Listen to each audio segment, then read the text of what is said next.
The knock came just after midnight. Not loud, not aggressive, just firm enough to tell me whoever was on the other side wasn't there to talk. I was still in uniform, boots off, jacket over the chair. I had been home less than 6 hours, mind still running through logistics from a training rotation that had gone longer than planned.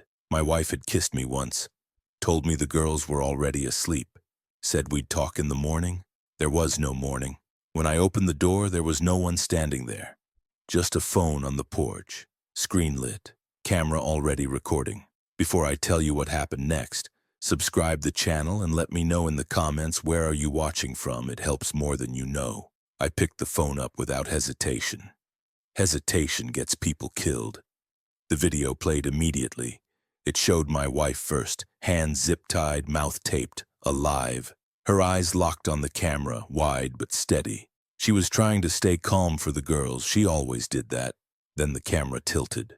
Both my daughters were sitting on the floor behind her, pressed close together, crying. One of them kept whispering for me. The other stared at the lens like she was trying to memorize it. A voice spoke off camera, calm, almost bored. You shouldn't have let your father-in-law run. The video ended. I didn't shout. I didn't move. I didn't feel anything yet. Emotion comes later if you survive long enough to afford it. I checked the house first. Back door, windows, alarm logs. No signs of forced entry. That meant cooperation or familiarity. Someone had known the schedule, known exactly when I wouldn't be home. My father-in-law had disappeared 2 days earlier. No note, no calls. He had business ties he never explained and enemies he pretended didn't exist. I had warned my wife about him more than once. Now the bill had come due. I dressed, holstered my sidearm out of habit, then stopped myself. This wasn't a problem a pistol solved. This was leverage, cartel leverage, inside the country. That detail mattered more than anything else. I sat at the kitchen table and forced myself to slow my breathing. Army Major. That rank didn't come from luck. It came from learning how to think when everything personal was on the line. The phone buzzed again. A message this time. An address. No threats. No instructions. That meant they wanted me reactive. I deleted the message and powered the phone down. Then I made the only call that mattered. My commanding officer answered on the second ring. No greeting. Just my name. They have my family, I said. Domestic. Cartel. There was a pause. Not surprise. Calculation. Are they alive? Yes. Another pause. Shorter this time. Then listen carefully, he said. This is not a police matter. This is not a paperwork matter. This is not something we talk about outside this call.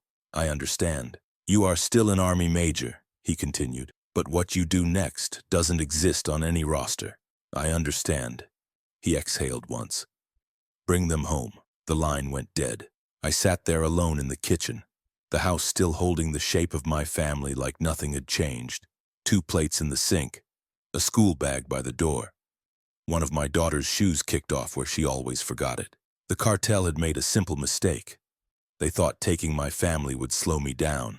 They didn't understand that I had spent my entire career being trained for moments when there was no backup, no approval, and no room for failure. I didn't drive to the address they sent. I drove past it. Twice. Different routes, different speeds. I watched who watched me. I saw the pattern almost immediately. Rental cars parked too cleanly. Men pretending to scroll on phones while checking reflections. The kind of amateurs who believed intimidation replaced discipline. Good. That meant they weren't expecting what came next. I went home and opened a case I hadn't touched since before my last promotion. Inside were maps, burner phones, old notes written in a shorthand no one but me could read. Not weapons, planning tools. This wasn't rage, this was recovery. I started with the father-in-law. Tracked his last movements, bank activity. A storage unit rented under a fake name he wasn't smart enough to maintain. Inside I found proof he'd tried to run and failed. The cartel hadn't taken my family because of me. They had taken them because he had vanished. That meant my wife and daughters were currency. Temporary. Still valuable. Which meant they were still alive. For now. I stood in the garage just before dawn, adjusting my watch, mind already moving through timelines. I didn't know where they were yet. But I knew how cartels worked when operating inside borders. They used layers, safe houses, local crews who didn't know the full picture. I would peel those layers back one by one, quietly. By the time the sun came up, the cartel believed they had leverage. They believed I would negotiate. They were wrong. They had taken my wife and daughters, and I was still an army major. The first rule I followed was the one most people forget when fear enters the room. Don't rush. Rushing creates noise. Noise creates witnesses. Witnesses create variables. I spent the morning building a picture instead of chasing one. Every cartel that operates inside the country relies on something fragile, the assumption that no one will respond with structure. They expect panic, emotion, negotiation. I gave them none of it. I returned to the address they had sent the night before, but not as myself. Different clothes, different vehicle. I parked 3 blocks away and walked the rest. The building was an old auto shop converted into a warehouse office. The kind of place that passed unnoticed if you didn't know what to look for. 2 men outside, one pretending to smoke, one pretending to talk on the phone. Neither was pretending well. They weren't soldiers. They were local muscle, paid to stand, paid to be seen. That told me something important. My family wasn't there. Safe houses never advertised themselves. Transfer points did. I walked past without slowing, counted cameras by reflection, noted the timing of passing traffic. No one followed me. They thought they were invisible. They weren't. Back in the truck, I made 3 calls from 3 different phones. Each call went to someone who owed me nothing officially and everything personally. Men who didn't ask questions because they already knew the answers were ugly. By midday, I had a name. The cartel operating in the region wasn't a major outfit. They were an extension. A domestic arm that handled laundering, intimidation, and short-term holding. They worked with local crews and relied on the fact that federal agencies didn't move fast without headlines. They moved families fast. I learned where they drank, where they stored vehicles, which properties they rotated through when pressure mounted. I learned which lieutenant liked to talk and which one liked to hurt people to feel important. That second type was the one who worried me most. Late afternoon, one of my contacts sent me footage pulled from a traffic camera the cartel didn't know existed. My wife and daughters were being transferred between vehicles in an underground garage. My wife was walking on her own. The girls were being guided, not dragged. Still alive, still valuable. I watched the clip 3 times, not as a husband, as an officer. No visible injuries, no panic in their movement. That meant discipline, orders, control, the men handling. Them were professionals by cartel standards. That meant the family hadn't been passed down yet. That window would close soon. I drove to a public park on the edge of the city and sat in the truck, engine off, watching families pass with strollers and dogs and afternoon plans. No one noticed me. No one ever did when I didn't want them to. That was when my phone rang. Same unknown number, different tone. "You're not following instructions," the voice said. Calm, amused. "I'm listening," I replied. "You went to the warehouse." "I went for a walk." A pause. A test. "They will not be harmed if you cooperate." "I know." Another pause. Longer this time. "Your father-in-law is dead," the voice continued. "He made poor decisions." "I know." Silence. They hadn't expected that. "You will come alone," the voice said. "You will not involve anyone." "I won't bring anyone," I said. That was true. I ended the call and removed the battery from the phone. They had wanted to see desperation. Instead, they heard certainty. That unsettled them. As the sun dipped, I moved closer to the area where the garage transfer had occurred. I didn't approach directly. I watched patterns, shift changes, vehicle swaps. The men grew careless as evening settled in. People always did when they believed they had time. I followed one of the drivers to a bar on the edge of an industrial strip. He drank alone. Too much. He liked to talk to bartenders who didn't listen. I waited until he stumbled outside and pressed him gently into the brick wall behind the building.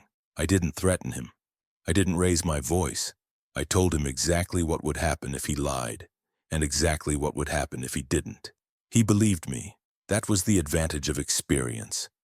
You didn't need to demonstrate it.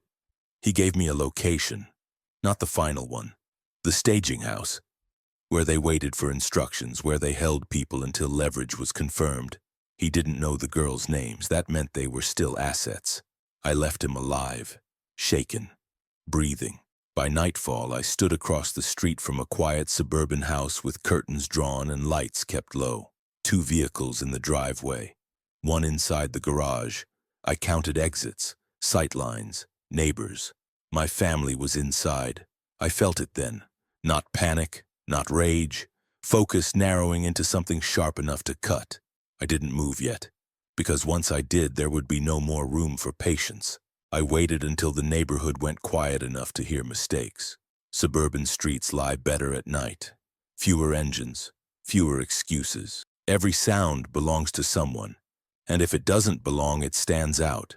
I sat in the dark across from the house and watched the rhythm settle into something predictable. 2 men inside, 1 pacing, 1 posted near the back, cigarette glow pulsing like a heartbeat.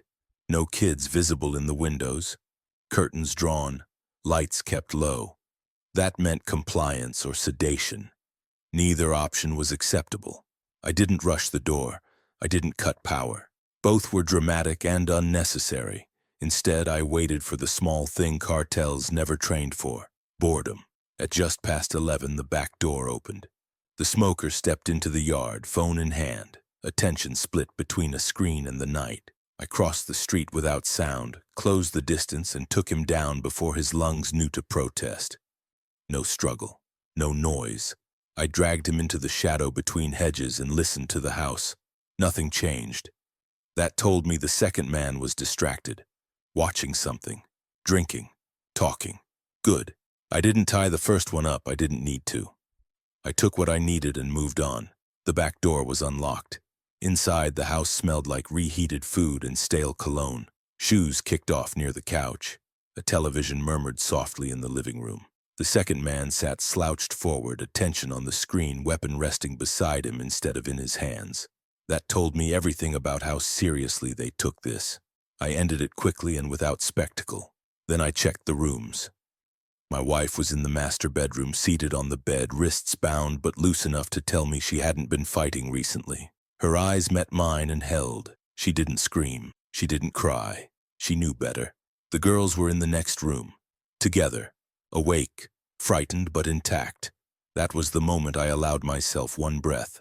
I cut the bindings, pulled them close just long enough to feel weight and warmth and reality. No injuries, no drugs. They had been careful, because they wanted something later. "Are we going home?" one of my daughters whispered. "Soon," I said, "but not yet." I moved them through the house without turning on lights, checking corners out of habit. No surprises. The staging house had been exactly that. A waiting room. I didn't call anyone. I didn't need to. I loaded them into my vehicle and drove 3 blocks before stopping. Switching cars, switching plates, switching directions. My wife didn't ask where we were going. She trusted me. She always had. I dropped them at a location that didn't exist on any map. A place where people owed me favors and silence was currency. I gave instructions. I gave times. I kissed foreheads and held my wife's face long enough to make a promise without saying it. Then I left, because the cartel would realize something was wrong soon, and when they did, they would stop pretending this was about leverage and start making it about pride. That was the mistake I had been waiting for. By the time my phone rang again, I was already moving. "You took something that wasn't yours," the voice said, not calm anymore. "Taut." "I returned what was stolen," I replied. Silence. Then anger slipped through. "You have no idea who you're dealing with." "I do," I said. "You just don't know who you took them from." The call ended. Within the hour, the noise started. Vehicles moving fast, messages spreading, people scrambling to reassert control. The organization wasn't large, but it was loud, and loud men believed momentum replaced planning. I watched them gather from a distance, counted headlights, counted silhouettes, listened to engines rev and settle. They were angry. They wanted to make a statement. They believed the worst was behind them. They were wrong, because now the situation had changed. This was no longer about keeping my family alive. This was about making sure no one ever thought taking them was an option again. And that meant the next phase wouldn't be quiet. They came the way men always do when they think intimidation equals control. Not subtle, not careful. A rolling declaration of noise and metal and numbers meant to be seen. trucks and bikes funneling toward my property like a parade that believed volume could replace intelligence. I watched them arrive from a ridgeline a half-mile out, headlights cutting the dark into pieces. 50 wasn't a guess. It was a count. Enough to feel brave, not enough to matter if handled correctly. I didn't stand in the open. I didn't announce myself. I let them fill the space first. Let them settle into the assumption that they had the advantage simply by being present. That assumption is the most reliable weakness there is. They parked where they wanted, spilled out laughing, shouting, weapons visible, faces uncovered. A few took positions like they'd seen in movies. None of them checked the ground they were standing on. None of them checked the tree line twice. They were focused on the house. I wasn't in the house. When the first light went out, they thought it was a fuse. When the second engine died, they thought it was bad luck. By the time the third sound came from behind them instead of in front, confusion finally replaced confidence. That was when I moved. I didn't charge. I didn't shout. I let proximity do the work. Close enough to see eyes widen. Close enough to hear breathing change. Hand to hand isn't about strength. It's about timing and leverage and the certainty that comes from having done it before when consequences were permanent. I used the dark, used angles, used the fact that none of them were expecting resistance from inside their own formation. They fired wildly, at shadows, at each other. Noise exploded into chaos. I stayed calm. I controlled space, took one down, then another, then repositioned. I didn't chase. I didn't pursue pride. I removed problems until there were fewer problems left to remove. The men who tried to flank found themselves isolated. The men who tried to retreat discovered exits weren't where they remembered them being. The men who thought numbers would save them learned the truth too late. It ended the way things always do when discipline meets arrogance. Quietly. Not all at once, but completely. By the time dawn crept in, the noise was gone. Engines silent. Voices finished. 50 men had arrived believing fear traveled one direction. None of them were leaving. I stood in the yard and breathed until my heart rate settled. Checked myself the way I'd been trained to. No injuries worth noting. No mistakes that mattered. I didn't feel triumph. I felt completion. I made a call to the one person who needed to know the situation had resolved itself. "It's done," I said. There was no response for a moment. Then, "Your family? Safe. That's all I needed." The line went dead. By midday, the aftermath was someone else's problem. Authorities would arrive, reports would be written. The story would be shaped by people who needed it to make sense without ever touching the truth. I left before any of that. I drove to where my wife and daughters were waiting. The moment they saw me, the tension they'd been holding finally broke. There were tears then, shaking hands, long silence pressed into embraces. No one asked what happened. They didn't need to. We went somewhere quiet after that. Somewhere small. Somewhere temporary. I watched them sleep that first night, the way I used to when the girls were younger and storms made them nervous. The danger had passed, but consequences never vanished. They just changed shape. News traveled fast in the spaces that mattered. The cartel's domestic arm was finished, not fractured, not weakened, gone, which meant the larger organization would be watching, measuring, deciding whether the loss was worth responding to or better buried. I didn't care which they chose, because I wasn't hiding, and I wasn't done yet. The larger organization stayed quiet longer than I expected. That told me more than threats ever could. Cartels respond fast when they think something can be fixed. They stay silent when they're deciding whether a problem is worth the cost of solving. 50 men disappearing inside the country wasn't a loss you explained away with excuses. It was a calculation. I didn't wait for their answer. I moved my family again farther this time into a routine that looked ordinary from the outside. School enrollment handled through channels that didn't ask questions. New phones, new habits. My wife learned quickly which names not to use and which details never to repeat. She didn't ask what I had done. She understood that some answers only made things heavier. I reported back in person 2 days later. No uniforms, no flags, just a room with bad lighting and men who knew exactly what had happened without saying it out loud. "You went beyond retrieval," one of them said carefully. "I ensured it wouldn't happen again," I replied. No one disagreed. They just exchanged looks that carried weight. "You're still an Army major," my commanding officer said. But the line between duty and consequence blurred. "I didn't cross it," I said. "I closed it." He studied me for a long moment, then nodded once. "This ends here." It did. Officially. Unofficially, the ripple kept moving. Within a week, the cartel's domestic finances froze. Shell companies collapsed. Safe houses went dark. Drivers stopped answering calls. The organization didn't retaliate. They retracted, folded inward. Distance is how predators survive when something bigger bites back. I watched it all from a distance. The man who had ordered my family taken was found dead in another state. Unrelated causes, according to the report. No one connected it to me. No one needed to. The message had already been received. I took leave after that. Real leave. The kind where days blur together and the body finally realizes it's allowed to rest. I cooked breakfasts, walked my daughters to school, sat with my wife in the evenings without scanning exits or listening for engines. Normal felt unfamiliar. But it wasn't unpleasant. One afternoon, my younger daughter asked if we were safe now. I told her the truth. "Yes." She nodded, satisfied, and went back to her book. That was when I knew the war was over. Not because enemies were gone, but because fear no longer lived in my house. The Army would call again eventually. It always did. But something had shifted. I understood now that rank and orders and authority were tools, not identities. Father came first. Husband came first. Everything else followed. I drove past the old house once, weeks later. New families lived nearby. Kids rode bikes in the street. No one knew what had happened there. That anonymity felt like a gift. I didn't stop. Some places don't deserve revisiting. At night, when the house was quiet, I sometimes replayed decisions in my head, not with regret, with analysis, looking for flaws, looking for things I would do differently. There were none that mattered.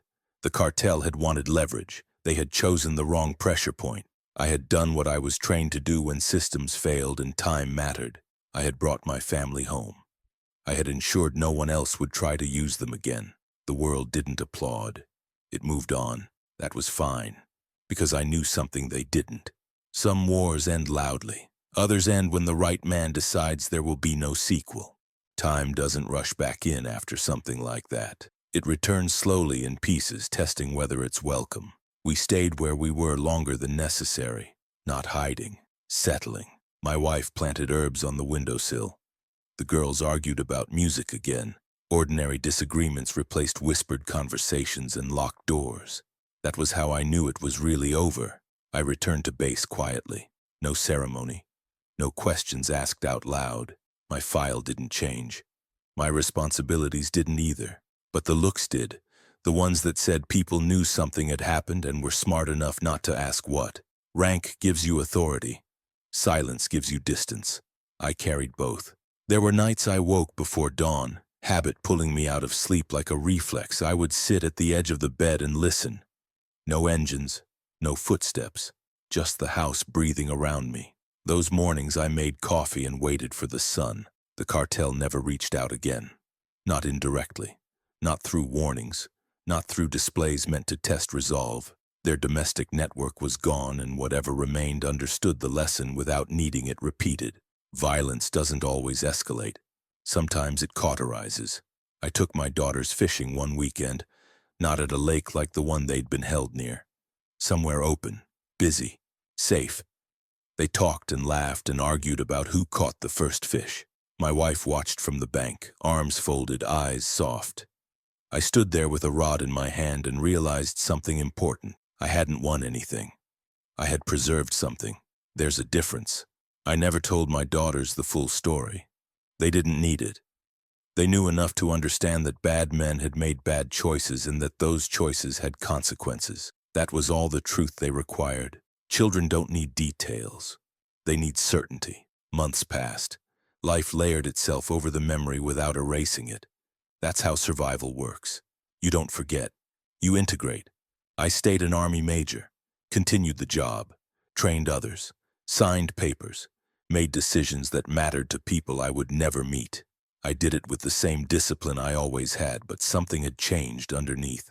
I no longer believed systems were enough. They were tools, necessary ones. But when they failed, responsibility didn't vanish. It condensed into someone like me. One evening, my wife asked me if I would do it again. I didn't answer right away. I thought about the night on the porch, the phone, the video, the moment when everything divided into before and after. Yes, I said, without hesitation. She nodded, not approving, not condemning, understanding. That was enough. I don't tell this story because I want to be remembered for what I did. I tell it because people like to pretend that restraint equals weakness, that fathers are harmless once they hang up a uniform. They're wrong. Some men are trained for war. Others are trained for patience. A few are trained for both. When the cartel took my wife and daughters, they believed they were dealing with leverage. They believed rank, law, and borders would slow me down. They misunderstood the nature of commitment. I didn't unleash hell because I wanted to. I did it because there was no other acceptable outcome. My family is home, safe, untouched by fear now. That's the only measure that matters. And if you've been listening this far, subscribe to the channel and let me know in the comments what time it is where you're watching from. It helps more than you know.